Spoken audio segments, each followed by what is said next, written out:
Bonjour, cours de mathématiques sur la fonction exponentielle, terminale STI2D, vidéo numéro 1. Premièrement, définition. La fonction logarithme népérien est strictement croissante sur 0 plus l'infini. 0 crochet ouvert, c'est-à-dire que le nombre 0 n'appartient pas à l'ensemble de définitions de la fonction logarithme népérien. Logarithme des 0, ça n'existe pas. C'est ce qu'on avait vu dans le chapitre sur le logarithme népérien. On avait vu aussi que la limite lorsque x tendait vers 0 plus de logarithme de x, c'était égal à moins l'infini. Je rappelle que x qui tend vers 0 plus, ça veut dire évidemment que x tend vers 0, mais ça veut dire aussi que x est strictement positif, d'où le plus. On avait vu aussi que la limite lorsque x tendait vers plus l'infini de logarithme de x était égal à plus l'infini. Alors, on en déduit que pour tout réel k, l'équation logarithme de x égale k admet une solution unique a dans un intervalle 0 plus l'infini. Alors, concrètement, qu'est-ce que ça veut dire? Ça veut dire que pour n'importe quelle image de la fonction logarithme, cette image admet un antécédent unique.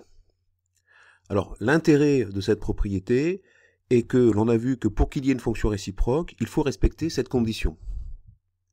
Alors, en effet, je rappelle qu'une fonction, au départ, c'est un processus qui, à un antécédent, lui associe une image unique. Ça, c'est le concept même de fonction. Alors, une fonction, l'image d'une fonction peut avoir plusieurs antécédents.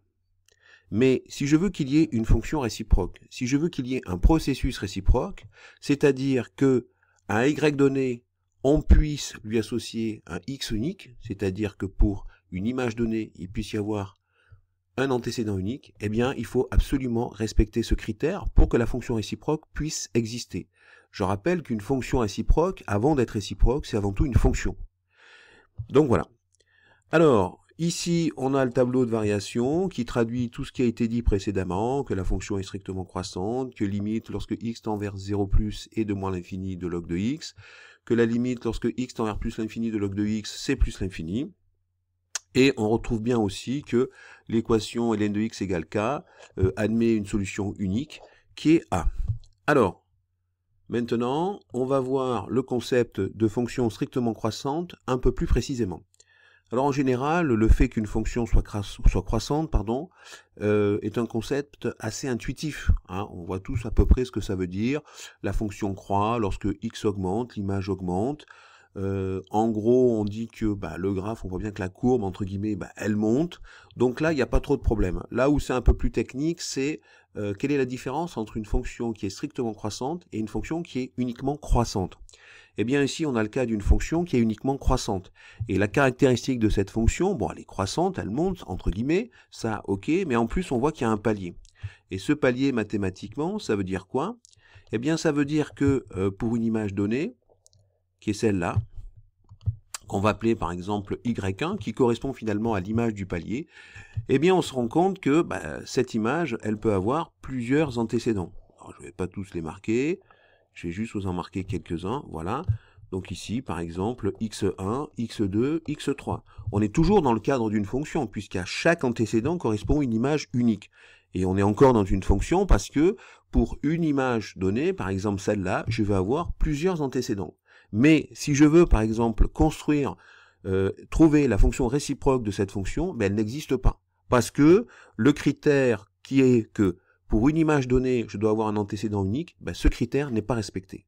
Par contre, on voit bien ici que la fonction logarithme est bien une fonction croissante et qui n'a pas de palier. Donc elle est strictement croissante. Et on voit bien que pour n'importe quelle image, par exemple une image qui vaudrait k, on peut avoir en fait un antécédent unique, qu'on va appeler A. Donc on voit bien qu'il existe un processus réciproque où l'on part de l'ensemble des images pour arriver à l'ensemble des antécédents, et on voit bien que cette association, elle se fait de façon unique, c'est-à-dire que pour une image donnée correspond un antécédent unique. Et donc à partir de ce moment-là, on pourra parler de fonction réciproque. Techniquement, il est possible de trouver la fonction réciproque du logarithme. Alors cette fonction réciproque, on a vu déjà, on va l'appeler exponentielle. Alors, ce schéma nous permet d'un petit peu résumer ce qu'on a dit jusqu'à présent, c'est-à-dire que j'ai bien ma fonction logarithme qui, pour un antécédent donné, lui fait correspondre une image unique. Alors, cette fonction, c'est la fonction logarithme. On voit aussi ici le processus réciproque, la fonction réciproque, qui, pour l'image y donnée, nous fait correspondre à un antécédent unique. Alors, quand on va raisonner au niveau de l'exponentielle, il faut bien comprendre que ici, pour l'exponentielle, cet ensemble-là, c'est-à-dire moins l'infini plus l'infini, c'est son ensemble de définitions. Et cet ensemble-là, qui est l'ensemble de dérivés, c'est son ensemble image, 0 plus l'infini. Donc, il n'est pas illogique de dire, les notations, de toute façon, c'est des conventions, mais plutôt qu'appeler donc ça y, qui correspond finalement à l'image de x à travers le logarithme, eh bien, je vais l'appeler x, qui sera l'antécédent qui correspondra, disons, à un élément de l'ensemble de départ de la fonction exponentielle. Et donc, l'image que je vais obtenir à travers la fonction exponentielle, plutôt que l'appeler x, finalement, je vais l'appeler y. Et là, plutôt qu'avoir exponentielle de y, eh bien, je vais avoir exponentielle de x. Alors, pour résumer ce que je viens de vous dire, on peut le retrouver ici, voilà.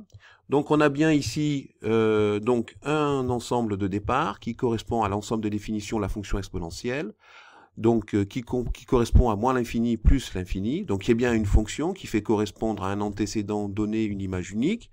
On a ici l'ensemble image qui est 0 plus l'infini avec le 0 qui n'est pas compris, disons, dans cet ensemble image. Je vous rappelle que c'est crochet ouvert, donc 0 ne fait pas partie de cet intervalle.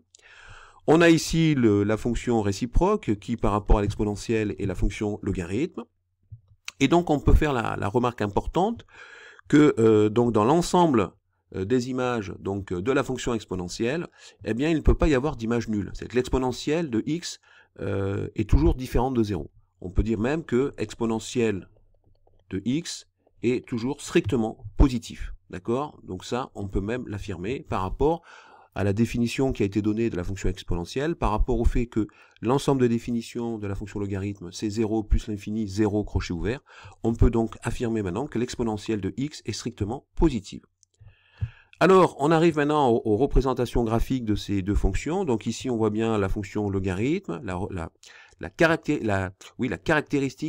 représentation graphique de la fonction logarithme népérien. On a ici la représentation graphique de la fonction exponentielle. Et on voit bien que, par exemple, cette représentation graphique de l'exponentielle, eh bien, c'est le symétrique de la représentation graphique de la fonction logarithme népérien par rapport à un axe qui correspond à la première bisectrice. Alors maintenant, on va arriver au problème de notation, qui nous dit que pour tout entier relatif, on avait vu dans le cours sur logarithme népérien, logarithme de e puissance n, c'est égal à n. Alors effectivement, logarithme de e puissance n, d'après la propriété, une des propriétés du logarithme népérien, on peut dire que ça, c'est égal à n fois logarithme de e. Logarithme de e, on sait que ça vaut 1. Donc au final, j'ai logarithme de e puissance n qui est égal à n. On a vu aussi que, d'après les explications sur l'exponentielle, pour un antécédent donné, je vais donc avoir une image que je vais appeler exponentielle de n.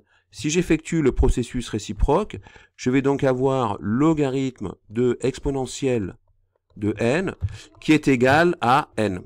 Donc, par identification, je peux dire que exponentielle de n est donc égal à e puissance n, et donc maintenant, e puissance n, je vais l'appeler exponentielle de n, car pour tout réel x, on va étendre donc cette convention en disant que pour tout réel x, on va avoir exponentielle de x qui est égale à e puissance x, donc e puissance x, ça va devenir exponentielle de x.